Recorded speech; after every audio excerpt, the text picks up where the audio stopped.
You have given me a clear mission to unite our party, to champion our conservative principles, to show Canadians what we know so well, that Justin Trudeau and his team are failing our great country.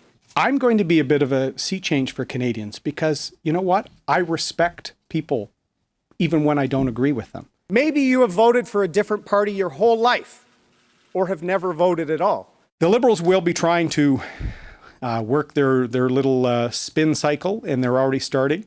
I have a track record of always voting in favor of rights, whether it's the rights of women with respect to choice, whether it's the LGBT community. It is time for more Canadians to look at the Conservative Party again.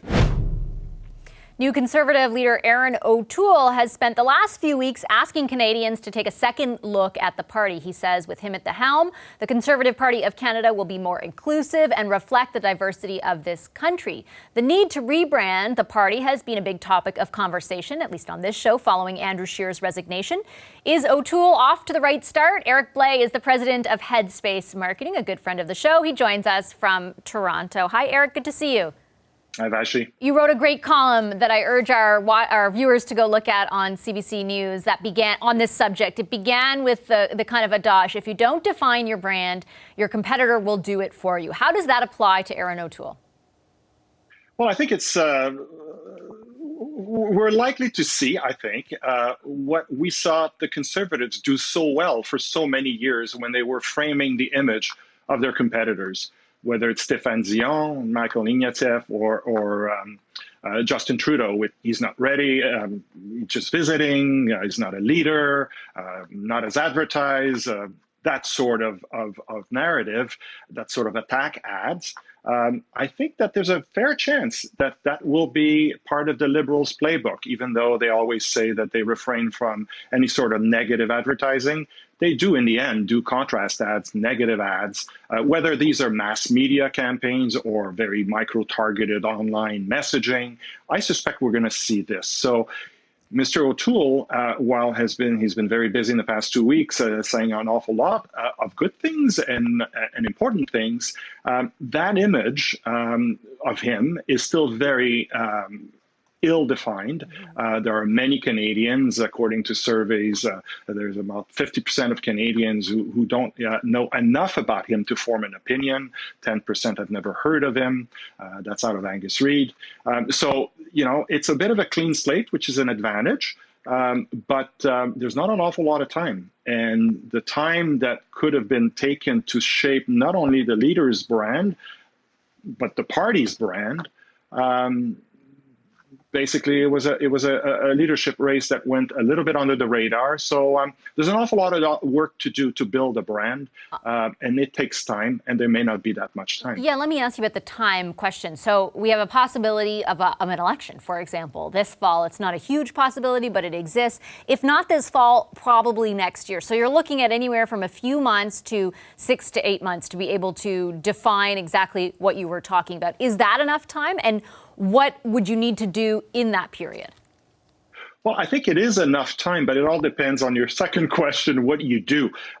There's a tendency, and we see it in the private sector, commercial sector, to use social media. And there's nothing wrong with social media. It's quite effective, particularly for micro-targeting, engaging people online, creating discussions, and so on. But here we're talking about basic brand building, really establishing on your own terms what you want your brand to stand for. And that takes usually investments, time, consistency over time. And so that's not achieved overnight. It will require, I believe, an orchestrated marketing communication effort. We're talking about a brand for a party. We're talking about a new spokesperson for that party in a way. Yes, he's the leader, but he's also the spokesperson for that party. That takes time and the right tools and the right mix of messaging. So yes, there's a lot that's already been done. He's been praised for some of his videos on Twitter and so on, but that's seen by a fairly narrow slice of the population. He needs to speak more broadly to all Canadians, particularly that they are intent in presenting the brand as being inclusive, a big tent. That means talking to all Canadians and doing so in an effective way through mass media, I believe. beyond the medium that he uses or the degree to which that message is amplified, based on what you've heard over the last 2 weeks, and we've spoken so often around what we heard in the past from Andrew Scheer, and you know, when you told me about how ill-defined, for example, Erin O'Toole was in the minds of so many Canadians right now, I remember the time when that same could be said of Andrew Scheer. And that changed over the course of the campaign and maybe even in the lead up to it. Based on what you've heard so far from Erin O'Toole and the way in which he is, for example, delivering the message around trying to make the or trying to say that the Conservative Party will be more inclusive under his leadership, do you think the potential for success exists?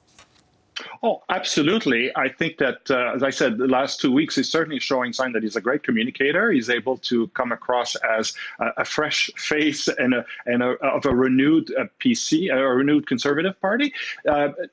My only worry, I guess, from a branding standpoint, and we see this again in the commercial sector, is if you're trying to stand for everything, you end up standing for nothing. Right. And that's the risk here, is that there seem to be, and again, I'm not a political strategist, I'm a marketing strategist, but there seemed to be a lot of communication to different groups of Canadians about different policies and different issues and opportunities, but it speaks to different pockets of the population. Perhaps here what's needed and fast is some kind of statement about not just wanting to form the next government or standing for being the opposition or any of that, but a statement of purpose. What is the renewed purpose of the Conservative Party? And that needs to come out loud and clear and speak broadly. And again, the risk is if we speak about too many things to too many different groups, it's not quite clear how you stand for anything very clearly in the minds of Canadians. Gotcha. Okay, I'll leave it there, Eric, but I'm sure we'll be checking in frequently, especially if there's an election coming up, to see how each leader is defining themselves and each other. Thank you very much for making time for us, as always, Eric. Éric Blais is the president of Headspace Marketing. Hi, I'm Vashi Capellos, host of Power in Politics. See more of our show by subscribing to the CBC News channel or click the link for another video.